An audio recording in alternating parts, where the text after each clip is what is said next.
The birthday centerpiece I'll be making today consists of a place card and a lantern. Let's start with the card. I have die cut a vellum panel and a matching white frame with the two largest dies from Pinpoint Rectangle Layers by Memory Box. Now I am going to stick them together with a tacky glue by Scotch.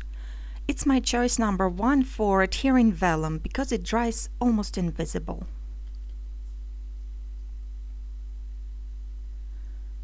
When the glue is dry, I am folding my framed panel in half alongside. If you are interested in the supplies I am using, they are listed on my blog. You can find the link in the description.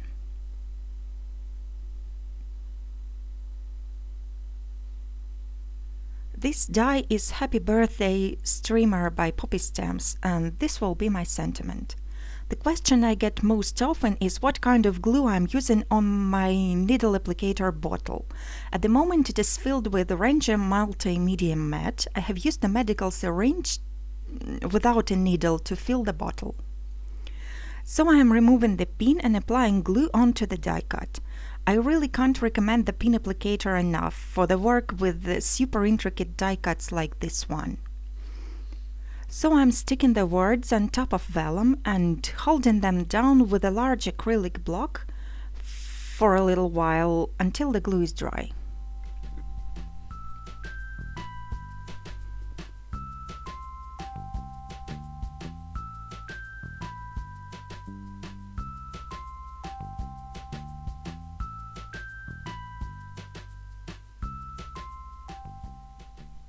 For the focal image I'll be using the new Garden Lantern die by Poppy Stamps and some white cardstock.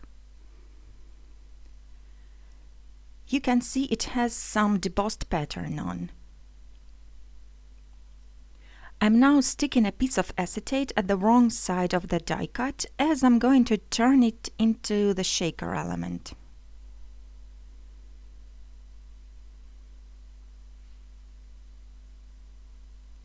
The sequins I'm using are Yellow Star Confetti by Cat Scrappiness.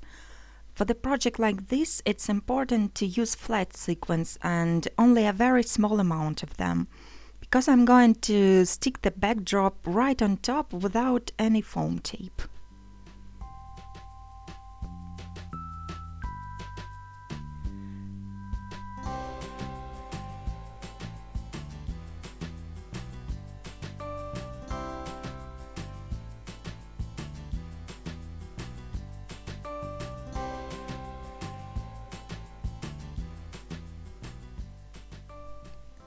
Now I am ready to attach the lantern to the card.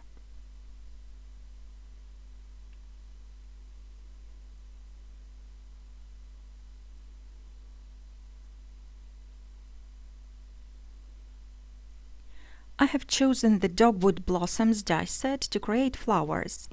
You can die cut both the flowers and the flower centers with this die set, and the flowers are really easy to make because they are only one layer. Now I'm just shaping them with a flower shaping tool, and then I'm sticking the shaped flowers onto the card using a hot glue gun.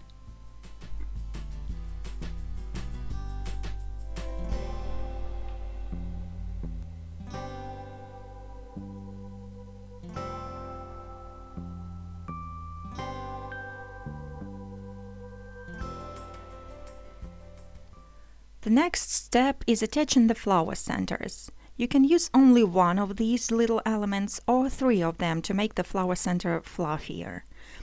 Half pearls, beads or gemstones are also a nice option.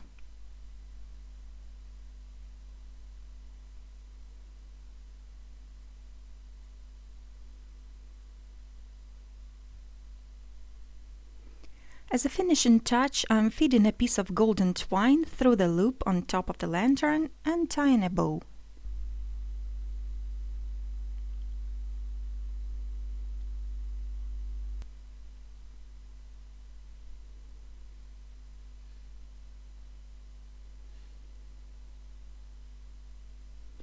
To make a lantern, I have pre-cut a piece of white cardstock to 6 1/8 by 5.5 inches, and I'm going to score it at each 1.5 inch mark.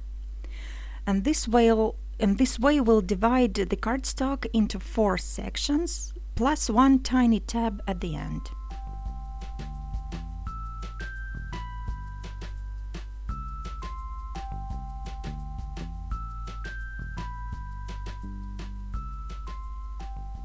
I'll be using the side lattice die by Poppy Stamps. I'm centering it on the first section and then running it through the die cutting machine.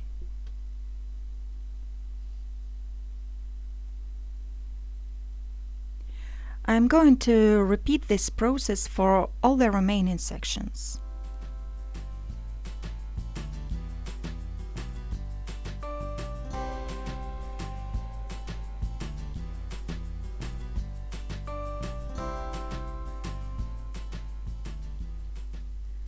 Next, I'm sticking the strips of vellum behind each of the windows.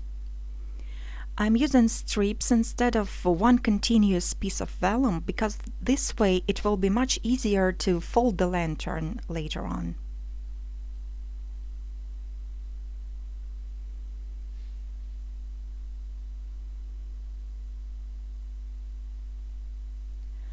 After the glue is dry, I'm folding the scored lines with the help of a bone folder and an acrylic block.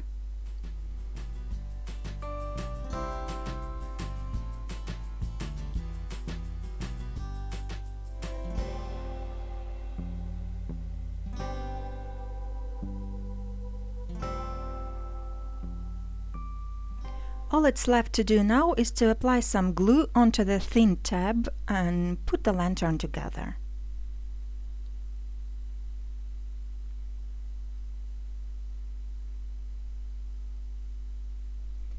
The finished lantern is just the right size for the electric-driven tea light.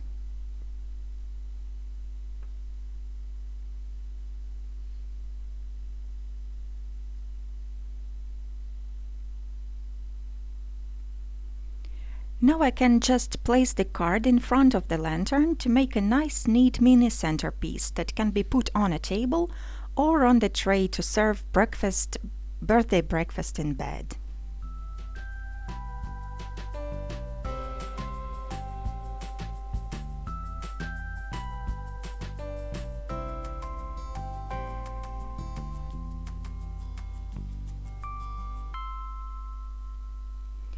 Thanks for watching this tutorial till the end, and if you would like to see more, here are some videos that you might like.